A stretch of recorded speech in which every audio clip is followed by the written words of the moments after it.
Préparatifs pour l'antenne principale. Jour 4, 9h12, planque de fortune, vallée des Trois Crêtes. Le vent s'est levé. Et avec lui, quelque chose d'invisible, de lourd. Pas la peur. Pas encore. Le pressentiment. Briefing improvisé. Autour de la carte, dépliée sur une caisse de munitions, c'est plus le même ton. Même Ghost ne rigole plus. Diesel garde sa clope coincée dans la bouche, allumée, mais oubliée. Nova note tout en silence. Patch fixe le ciel. Spammer remonte ses gants, comme pour se préparer à cogner Dieu. Je lance la première salve. On a un nom. Un site. Object 812K. Ancien site de tockage, d'après la traduction. C'est pas clair. Mais si les Russes ont codé ça ainsi, c'est que c'était clandestin à l'époque. Même pour eux. Tockage. Ça sent la préparation à l'embarquement d'engins nucléaires. Chargement. Activation. Stockage profond. Et aujourd'hui, probablement oublié, partiellement effondré, ou squatté par des illuminés. Objectif, antenne principale. L'antenne relais qu'on doit infiltrer serait le centre de communication entre les bunkers et les systèmes de déclenchement. Si elle fonctionne encore, elle peut réveiller un protocole d'alerte nucléaire. Et le pire, elle est toujours active. On l'a confirmé via un spectre radio capté par Nova pendant la nuit. Elle pulse. Toutes les 4 minutes. Un souffle régulier, comme une horloge oubliée, comme un cœur qui bat encore. Plan d'approche. Le détail des préparatifs. 1. Tech. Bricolage électronique. Je démonte tout ce que j'ai. Tablette XP modifiée, reliée à un vieux modem satellite. Un relais d'interruption RF à bande variable. 2 cartes Arduino planquées dans un paquet de rations. Objectif. Injecter un parasite de communication dans la boucle de l'antenne pour que si elle tente d'émettre, on puisse leurrer le signal, ou au moins le freiner. Nova m'aide à souder un câblage court-circuité à détonation thermique. Un plan B, cramer l'émetteur, on l'appelle déjà le baiser de l'éclipse. 2. Valkyrie, coordination de l'assaut. Elle redessine le terrain autour de l'antenne principale, avec une rigueur clinique. 3 entrées possibles, une rampe de maintenance obstruée. Un accès technique ventilé, vertical. Un couloir principal, probablement piégé. Chaque binôme reçoit son rôle. Ghost et Diesel, sécurisation externe, couverture, extraction rapide. Spammer et Patch, neutralisation des défenses internes. Nova et moi, pénétration du centre de commande. Elle reste en supervision tactique, radio branchée sur 3 fréquences. 3. Patch, artificier du désespoir. Patch assemble ses petits cadeaux, charges à effet dirigé. Mines à impulsion contrôlée. Grenades incapacitantes modifiées. Capacité visuelle réduite, fumée froide. Il est dans son monde. Mur de concentration. À la fin, il lève les yeux et dit simplement « On entre, on coupe les nerfs.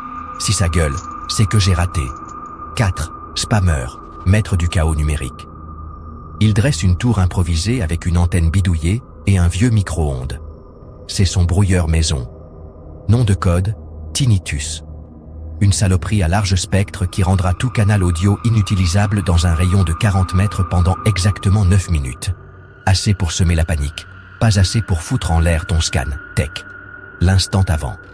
On termine les préparatifs. Les harnais sont ajustés, les armes vérifiées. Les dernières cartouches marquées au feutre.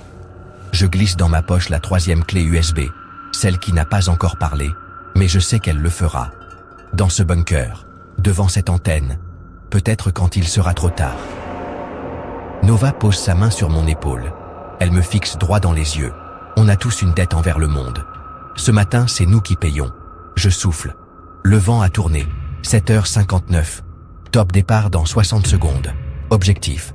Pénétrer l'antenne principale. Mission. Trouver ce qu'elle sait, ce qu'elle cache, ce qu'elle peut réveiller. Parce que si une bombe soviétique existe encore, c'est ici qu'on lui parle. Jour 4, 8h03, en route vers l'antenne. Ils me les ont tendus un à un. Les chargeurs de Beretta 92 FS. Spammer en a même essuyé un contre sa manche avant de me le filer, comme si c'était une offrande rituelle. Tiens, petit, t'as la main plus sûre que nous aujourd'hui. Valkyrie n'a rien dit. Elle s'est contentée de fixer la pile qui montait dans ma besace tactique. 35 chargeurs. Un de plus récupéré sur un ancien, un mort resté au bord de la route hier soir. Je l'ai gardé au cas où, comme on dit quand on veut pas penser à la suite. Et puis 2 grenades. Pas des jouets. 2 modèles RGD-5 récupérés sur les dégénérés d'hier. Je resserre mon baudrier. Je sens le poids. Comme un gilet de plomb sur mes côtes. Pas le poids du métal. Le poids de leur confiance, de leur peur tue. Ils n'ont pas eu besoin de parler. J'ai compris. Ils ont peur. Pas pour eux. Pas vraiment. Pour ce qu'on va trouver là-bas. Le chemin vers l'antenne. On quitte la planque à 8h03. Un silence d'église en ligne de marche. Formation en triangle inversé. Valkyrie ouvre, fusil à l'épaule, regard en balayage constant. Nova couvre l'arrière. Spammer juste derrière moi. Veille à ce que je trébuche pas. Comme une mère poule avec un gamin chargé d'explosifs. On progresse dans la vallée, par un vieux sentier de contrebandiers. Le chemin du sel, comme l'appelle Diesel. Mais là, c'est du sel de plomb qu'on traîne. Chaque pas résonne un peu trop. Le sol est givré, les pierres craquent, les respirations, même contenues, forment des panaches blancs qui trahiraient une équipe entière. Ghost prend l'ascendant sur la crête est avec Diesel, le binôme silencieux. Les yeux du groupe. Nova capte une fréquence parasite à 8h24. Juste un bip, puis un autre. Régulier. 4 minutes d'intervalle. L'antenne parle encore. Elle murmure. Je hoche la tête. Mon sac pèse comme si j'y portais un cœur nucléaire. Peut-être que c'est vrai. Le passage des pierres. Vers 8h37, on atteint la faille. Un passage rocheux, effondré sur les 2 tiers. On doit ramper. Valkyrie passe la première, testant la stabilité. Puis moi. Chaque chargeur claque dans mon harnais comme un glas métallique. J'avance à 4 pattes. Mon épaule accroche un câble. Je m'arrête net. Nova me glisse à l'oreille. Bouge plus, c'est pas un câble naturel. Spammer passe devant, défait doucement la terre. Une ligne en nylon, à moitié rongée. Un détonateur. Abandonné. Ou pas. Patch se glisse à son tour. Il désamorce en 19 secondes. Du matos de l'ère afghane, ça pue les vétérans nostalgiques. On reprend, plus lentement, plus près du sol. On n'est pas seul dans cette montagne. On ne l'a jamais été. Vue sur la cible 8h53. On atteint le dernier replat. Là, en contrebas, coincé entre 2 affleurements rocheux. L'antenne principale. Un dôme noirci. Un squelette de satellite soviétique. Des câbles sortent comme des racines. Le béton était fissuré. Mais le mât central, lui, froide, une lumière bleue pulse depuis sa base. Elle est vivante, murmure Nova. Je sors ma tablette. Je la branche en boucle passive. Elle capte un cycle d'émissions cryptées. Je regarde Spammer. Il lit l'onde. Il déglutit. On approche du cœur, et je suis pas sûr que ce soit un muscle petit. C'est un cerveau. Valkyrie nous fait signe.